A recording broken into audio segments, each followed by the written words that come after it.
viewers, welcome to Clara's Kitchen. நான் உங்கள் Virginia. இப்போ நான் செய்ய போகிறது மசால் கடலை. இது செய்யறதுக்கு முன்னாடி இது வரைக்கும் சேனலை சப்ஸ்கிரைப் பண்ணாதவங்க சப்ஸ்கிரைப் பண்ணுங்க, லைக் கொடுங்க, ஷேர் பண்ணுங்க, கமெண்ட் பண்ணுங்க. இப்போ வாங்க வீடியோக்குள்ளே போகலாம். இப்போ நான் ஒரு கப்பு பச்சை கடலை எடுத்திருக்கேன், வறுக்காத பச்சை கடலை எடுத்திருக்கேன். இது ஒரு 200 கிராம். இதெல்லாம் ஒரு பவுலில் போட்டுக்கிறேன்.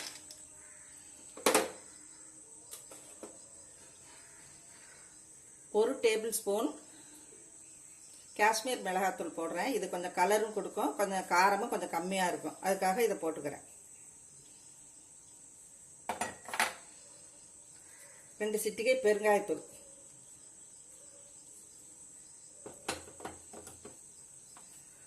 ஒரு டீஸ்பூன் இஞ்சி பூண்டு விழுது போடுறேன், அரை டீஸ்பூன் சோம்பை நுணுக்கி வச்சிருக்கிறேன், அதையும் போடுறேன். கொஞ்சம் இது வாசத்துக்கு நல்லா இருக்கும். சிறிதளவு கருவேப்பிலையை 2 பிச்சு வச்சிருக்கிறேன், அதையும் போட்டுக்கலாம். இதுவும் வாசம் கொடுக்கும் நல்லா.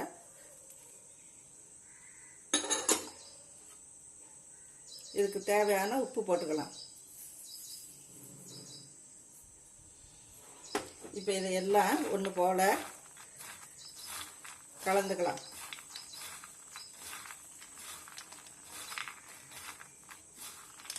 இது காஷ்மீர் மிளகாத்தூள் இல்லைன்னா நீங்கள் சாதா மிளகாத்தூள் 2 டீஸ்பூன் போட்டுக்கோங்க.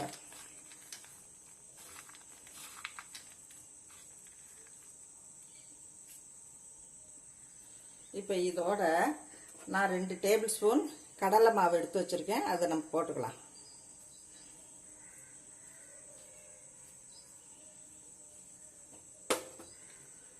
ஒரு டேபிள் ஸ்பூன் அரிசி மாவு,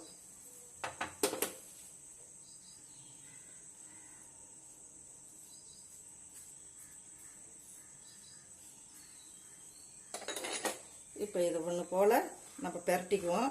கொஞ்சம் கொஞ்சமாக தண்ணி ஊற்றி நம்ம பெரட்டி எடுக்கணும். ரொம்ப தண்ணி ஊற்றக்கூடாது, லேசாக தெளித்து தெளித்து நம்ம செய்யணும்.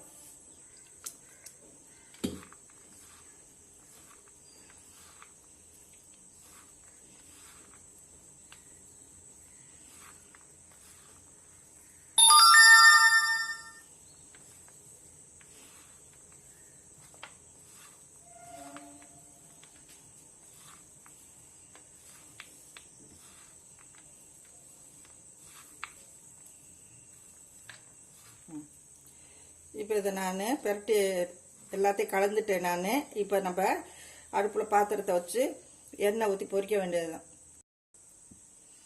இப்போ நான் ஸ்டவ்வை பற்ற வச்சு அடுப்பில் பேனை வச்சுருக்கேன். இப்போ அதில் நான் பொரிப்பதுக்கு தேவையான எண்ணெய் ஊற்றுறேன்.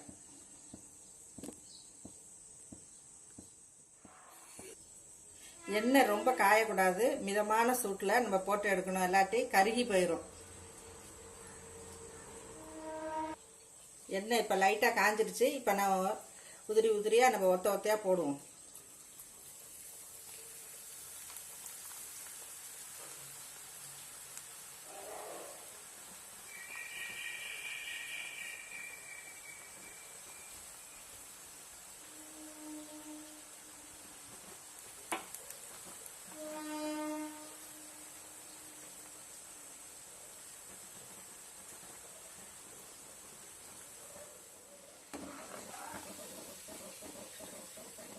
வெந்துருச்சு. இப்போ நம்ம எடுத்துடலாம். சூடான சுவையான மசால் கடலை ரெடி ஆயிடுச்சு. நீங்களும் செஞ்சு பாருங்க, சுவைத்து மகிழுங்கள்.